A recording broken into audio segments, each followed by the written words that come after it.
For Aaron and Evan, who are the most loved, adored, and amazing children I could have ever hoped for. I am so very grateful for you. Chapter 1. Moving Day. Don't you worry now, Sugar Pie. Everything's gonna be all right. Graham must have said that 1,000,000 times over the last few days, and that's a pretty big promise to make to a grandkid. But, truthfully, I don't think I've ever doubted her, because Graham doesn't lie. She says, life ain't worth a hill of beans if you don't speak the truth. And in Graham's book, even a half-truth measures up to a whole lie. But today, the day we're moving, I'm working hard at believing her. Graham's in the kitchen double-checking our cupboards. She said the only thing she's leaving behind is mouse poop, not that I'd ever seen any. The cupboard doors bang as she yells up the stairs. Label them boxes, Sugar Pie, with your name and what you got in 'em. Packing's a lot harder than I thought. Not the actual packing, that's easy, but the part about leaving everything behind. This old brick farmhouse is all I've ever known, or at least all I can remember. I push the last box to the middle of my room and write big black letters on the side. River's box. Pillow, red flannel blanket, hockey pucks, baseball glove, ballerina jewelry box. I think about leaving the jewelry box behind, but don't, because it's from Graham.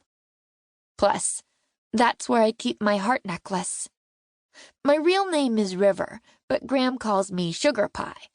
I've been alive for 4,620 days, which means I'll be 13 on my next birthday, and in all that time, I still haven't figured out why anyone would name their kid River. But that's the name I came with. To my adoptive parents, anyways.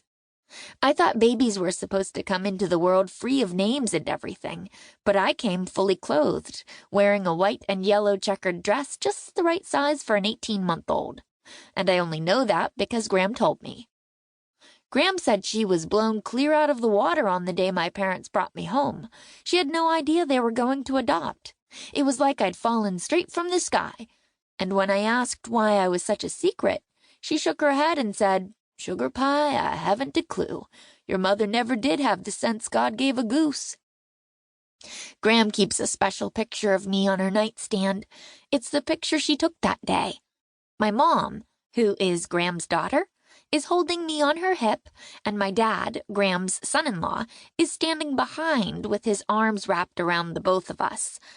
I was actually cute, real chubby with a crooked little smile. Even then, I had a ton of hair. It was curly all over the place and shiny brown like a chestnut. Hanging around my neck was a silver necklace with a dangling heart charm. On the front, River was engraved, and on the back was 9/23/1970. I didn't come with a birth certificate, which Graham said was the most ridiculous thing she'd ever heard. A lot has changed since then. First of all, I'm not chubby anymore. And second of all, my mom and dad are gone. As far as my real parents go, I can pretty much guess I came to them the way most any kid does. Plopped into the hands of a doctor, screaming at the top of my lungs, and completely naked. And since they gave me away when I was only 1.5, I can only guess I was unlovable too. After I was adopted, Graham said my parents loved me more than all the frogs in the pond. But after 6 months, when I was 2, they decided I was too much trouble. That's when they packed everything important into the truck of their Mustang and drove away. They didn't pack me. But Graham said I wasn't any more trouble than Mud Pie, the 3-legged pig she had at the time. She said I was just like any other 2-year-old who liked getting into things and had to throw a hissy fit every now and then. Graham said my parents never could figure out what they wanted. She spent years trying to find them, but then decided it was time to give up.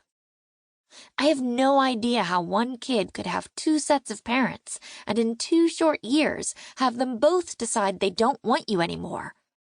Maybe I really was too much trouble, but I've never heard Graham tell a lie.